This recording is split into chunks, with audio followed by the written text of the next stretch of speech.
Katherine. Hi, how are you? Good. How are you? I'm good. Thanks for asking. Yeah, thanks for stopping by. No problem. It was right over the, I down the know. street. So, what's your favorite coffee?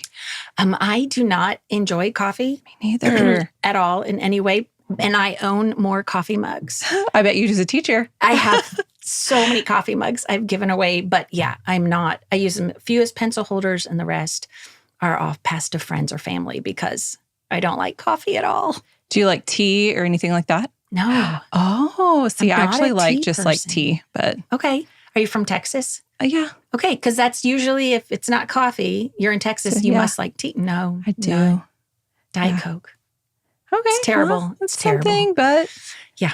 Well, I don't like it either, so it's There you fine. go. You have it. Yeah. So, this is my first time meeting you. Yeah. You work for Hill Elementary. I do. And what grade do you teach? I teach second grade. I've been there for 10 years, always in second grade. That's fun.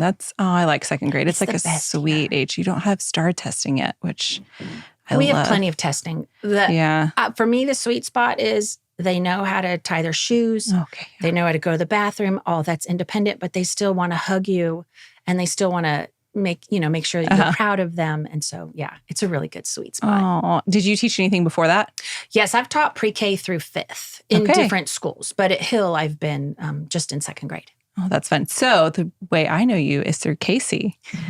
And I guess Casey didn't tell you that this was going to be on YouTube too, which is Casey Moore, if you're watching. You waited till the cameras were on to tell me it's going to be on YouTube. She didn't tell me there would be cameras.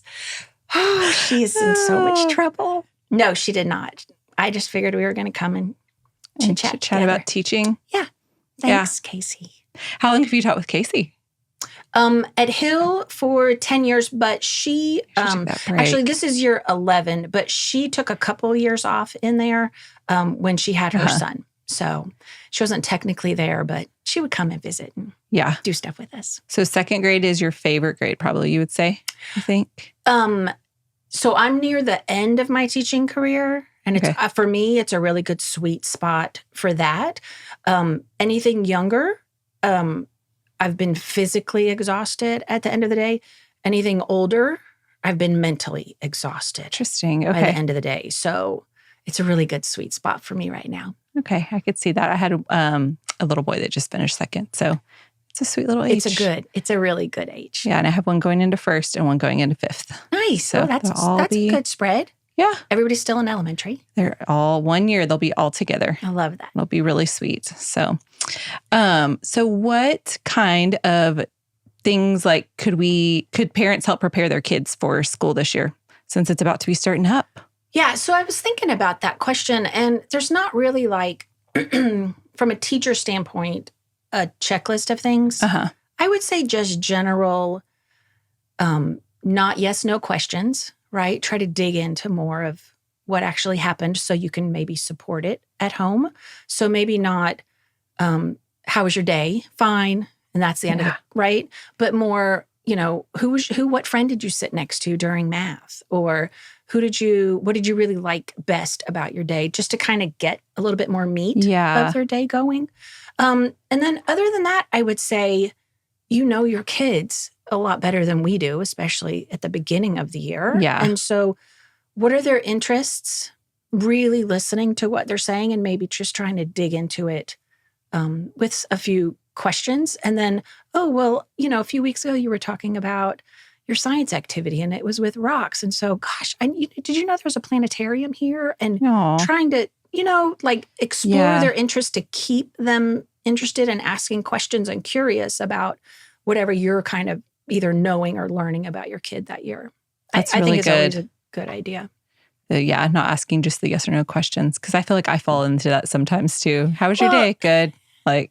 We're all exhausted, right? Yeah. You all do a lot of things. So, my children are grown, and I know I didn't do this well a lot. And I certainly am a better teacher after having children than my career before I had children. But I would definitely, just try to find, maybe not right after school, right? It's not a real good time to grill them. If you're ever stuck, I lived in South Austin while my children were coming up. And so we were stuck with a 45 hour and a half drive. And so I wouldn't say anything. But as soon as one of them started talking, I could be a great fly on the wall. So listening to conversations and not participating, having a group of friends in a minivan, you learned so much about your I'm sure you do. We aren't there yet, but. But then, you said, I don't know, you wanted to go out for the sports team. What? Tell me about that. And then don't look at them.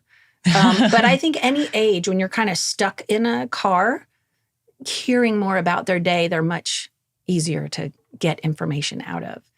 And then, just good listening, I think. I don't know, because I'm not allowed to do this at work, but I know Casey told you that I was a believer. And so that whole, and I'm not really great with the Bible all that much, but you have 2 ears, but only 1 mouth. Mm-hmm. So, right?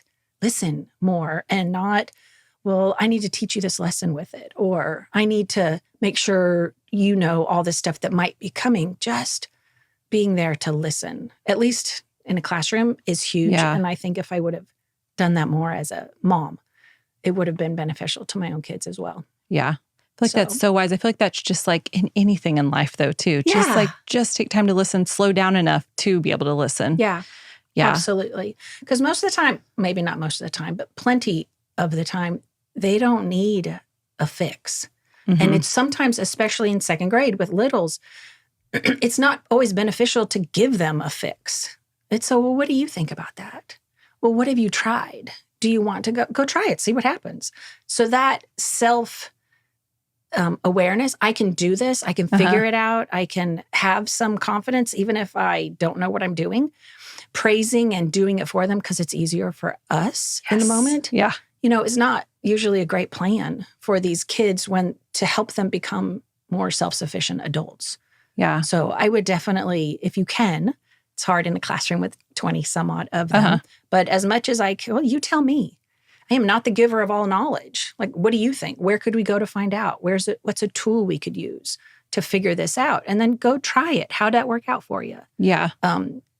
You're more of a guide. And I think that falls, at least for me, it did, as a parent, just as true as when I've been a teacher. And you're not here to tell them all the things and then your job is done. They're going to live in a different world than we are. So how can you help them understand how to get through the world on their own? Yeah, I love that reminder you're talking about building their confidence and letting them do things and fail. And because it is so much easier to be like, well, I want this. Okay, let me just do it for you because it's quicker. But slowing down and letting them do it to start helping them build that confidence up. I need that reminder myself. It's hard. When do we get a break in our schedules to say, oh, of course I have enough time for you to try it 5 times and pitch a fit because you're frustrated. And that doesn't, not in real life. But it's a lot easier in my worldview to do that at school because these aren't my kids. Yeah. I can connect with them, but essentially parents are raising them. And so to be able to have the time to say, oh, well, that didn't work today. Let's come back and try tomorrow. It's been easier for me to do with my students than it ever was with my own children. But that idea and trying it, I think, is really important for them to have that inner conversation with this was hard and I messed up and I'm really frustrated, but I figured it out. And then I can maybe have more confidence going into something else that's new. That's also hard. Whereas sometimes their messaging inner dialogue is, well, she did it for me, so she must not think I can do it. Or, oh, that's she hard. Did it for, right? I think my middle one does that sometimes, and I'm noticing it, and I'm like, oh, okay. Yeah. Like yesterday, just the confidence thing and letting them do stuff. He wanted to bake cinnamon rolls, and it's just so much easier if I just do it for him. Let me just mix all the things for you and let's be done. And it took us 2 hours, and every dish in the kitchen was dirty, and I was just like, okay, it's fine. Yeah. And slowing down and being like, okay, which one of these is 1/4 of a measuring cup, and trying to do math in it too. Yeah. And I just want to be like, it's just this, and he was looking at all of them, and I'm like, oh my goodness. Yeah. But that's so, even let's take out all the great academics, right? Take out the mixing, take out the measurement, the mess of it. Yeah. Right? You want to have fun, you want to explore, you want to do, cool. There's also natural consequences too. And we need to eat dinner in an hour. Yeah. So what are we going to do? Yeah, I think all of them are huge lessons, regardless of school. Yeah. But Helps in school too. Yes. Yes. I can tell you're very patient with your students. It seems like, yeah. You kind of have to be. But I do think for a lot of years, especially when my kids were little in elementary, I didn't always have a great balance with that. And so I think I've learned through messing it up plenty of times that I wish I would have given my own children a little bit more of my patience than it's just in the class, or it's easier for me to be patient in the classroom than it is in my home. So, we all get it wrong. We all learn through trying and messing up. So, but now you have wisdom to share though too. Like I feel like you're giving us some good advice. Oh. What would you say if a kid is just really struggling, not wanting to go to school, bad attitude? I don't know, as a teacher, like what could you tell a parent, like to maybe kind of help with that? Yeah, this is one that took forever in my career, and I still kind of stink at it most of the time, is it's nothing about you, right? So take that personal, they're being mean, or I've already told them 7 times, or any of that, anything that's eliciting an emotion from you. So where the grown-up would be, I told you, anything that's going to keep you out of your calm area, you have to remind yourself. It has nothing to do with you. A kid comes to school and is in a mood. I didn't do that, right? Yeah. So you have to meet, where is this coming from? It's really not because you were sat at the blue table instead of the red table. It's really not because your friend said something mean to you, right? And so you have to solve those as best you can. What is underneath that? And I have found in a classroom and at home, the safer the environment, the more they trust you, the more they're willing to share. Like, I'm having this really hard day because I didn't get a good breakfast, or I'm having a really hard day because I really want X, Y, and Z, and my mom's not letting me do it, or any of those kind of circumstances. Yeah. I took a lot of that and still do some days. Like, you are being a pill. Stop being such a toot. Just follow my directions.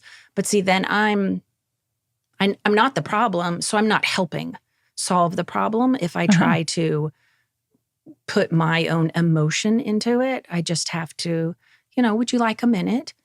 Here's some options of things you can do in the peace area, which at least in AISD, we all have like a space you can go and just take a minute, breathe, because you can't teach anything when they're upset. Yeah. Right? They're not going to be able to learn it.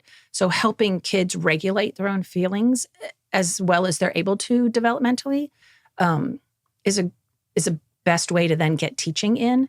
And the more I think children are allowed to at least have support to regulate themselves, the more they trust you. Like, I can come mad and she doesn't yell at me, or I can come upset and she really listens.